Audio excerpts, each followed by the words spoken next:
শুভ সকাল বন্ধুরা, রাধে রাধে। ভগবান শ্রীকৃষ্ণের অমৃত বাণী শুনি। শ্রীমদ্ ভগবদ গীতার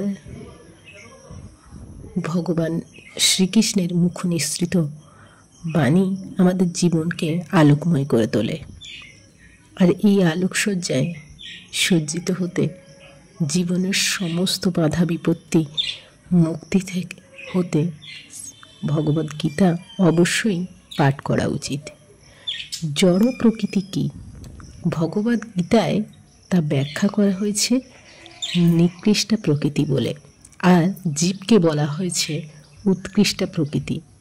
উৎকৃষ্ট বা নিকৃষ্ট যাই হোক না কেন, প্রকৃতি সবসময়ই নিয়ন্ত্রণাধীন। স্ত্রী যেমন স্বামীর দ্বারা পরিচালিত হয়, নারী স্বরূপা প্রকৃতিও তেমনই ঈশ্বরের দ্বারা পরিচালিত হয়।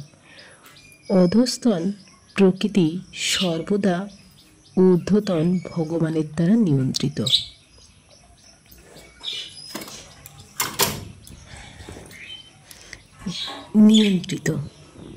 জড় ও জীব প্রকৃতি উভয়কে পরমেশ্বর ভগবান পরিচালিত করেন।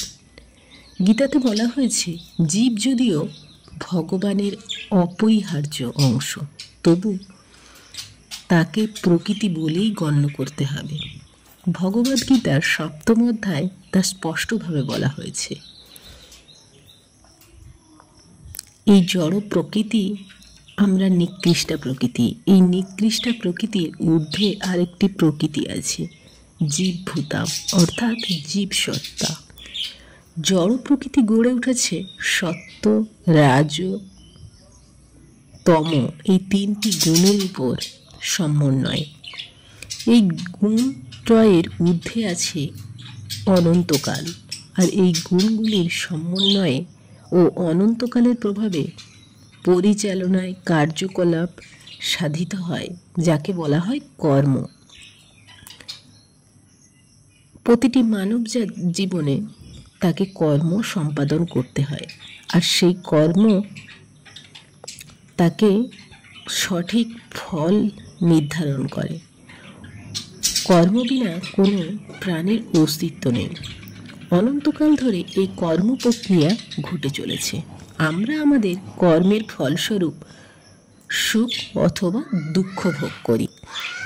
যেমন মনে করা যায় যে আমি একজন ব্যবসায়ী, আমি বুদ্ধি বলে কঠোর পরিশ্রমে প্রচুর অর্থ সঞ্চয় করেছি, এখন আমি সেই অর্থ উপভোগ করতে পারি।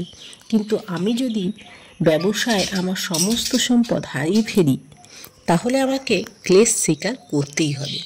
তেমনি জীবনের প্রতিটি ক্ষেত্রেই আমরা আমাদের কর্মের ফলস্বরূপ সুখ অথবা দুঃখ পেয়ে থাকি। একেই বলা হয় কর্ম।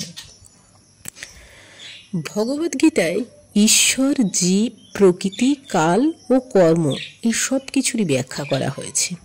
এই 5টির মধ্যে ঈশ্বর, জীব, জড়, প্রকৃতি ও কাল নিত্য। প্রকৃতির প্রকাশ অস্থায়ী হতে পারে, কিন্তু তা মিথ্যা নয়। কোনো কোনো দার্শনিক মনে করে থাকেন জড় প্রকৃতির প্রকাশ মিথ্যা, কিন্তু ভগবদ্গীতার দর্শন, বৈষ্ণব দর্শন তা স্বীকার করে না। প্রকৃতির প্রকাশ যদিও সাময়িক, তবু তা সত্য। তাকে আকাশে ভাসমান মেঘ অথবা শস্যের পুষ্টি সাধনাকারী বর্ষা ঋতুর সঙ্গে তুলনা করা চলে। তবে বর্ষা ঋতু শেষ হয়ে যায় এবং মেঘ ভেসে যায়, তখন বৃষ্টির ফলে পুষ্ট সমস্ত শস্যকণা শুকিয়ে যায়। তেমনি কোনো এক সময় এই জড় জগতের প্রকাশ হয়, কিছুকালের জন্য তা স্থিত হয়, তারপর তা অন্তর্হিত হয়।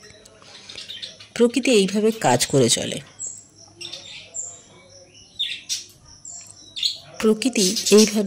করে চলে। কখনো তার প্রকাশ আমরা দেখতে পাই, কখনো তার প্রকাশ আমাদের অদেখাই থেকে যায়। কিন্তু অনন্তকাল ধরে প্রকৃতির প্রকাশ, স্থিতি, অন্তর্ধান হয়েই চলে। তাই প্রকৃতি নিত্য, তা মিথ্যা নয়। ভগবান তাই বলেছেন, একে বলেছেন আমার প্রকৃতি। এই জড় প্রকৃতি পরমেশ্বর ভগবানের ভিন্না। রাধে রাধে।